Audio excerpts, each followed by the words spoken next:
গো কি গরম পড়াটা পড়েছে দেখ না, গরমের চোটে এসে সব সুইকে কাঠ হয়ে যাচ্ছে। মানুষ কেটে ফেল দিলে বোধহয় সুইকে যাবে, এমন গরম পড়া পড়তেছে। আর আমাদের সেই লোকটা বাজাতে একটা হাম বড় তরমুজ নিয়েছে, তা সে চাকা থেকে 10 বার খালি হুমড়ি খাচ্ছে।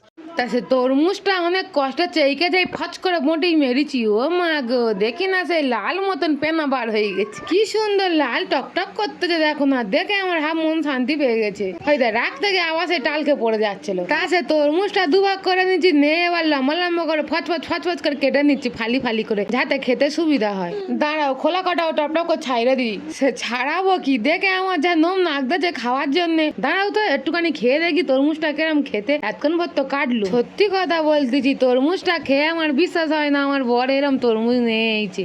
শালা এ তো পুরো মধু ফেল। কি সুন্দর খেতে লাগতেছে, কি মিষ্টি কি আর বলবো। সে আমার খাওয়া দেখে আমার মা ছুটে পড়েছে, বলে আমারও এক ফালি দে। মার দিচ্ছি, আমি আবার খাবো নি, ফের একটু খেয়ে দেখতেছি, পরে কাটা হবে, এখন আগে খেয়ে নি। খেয়ে পুরো পেরানটা ঠান্ডা হয়ে গেল এই গরমে। বাবা কোথায় খেতে খেতে খেয়ে ফেলবো, এবার রেখে দিই। ওরা এনেছে, ওরা একটু খাবে না, আর খাবো নি, থাক।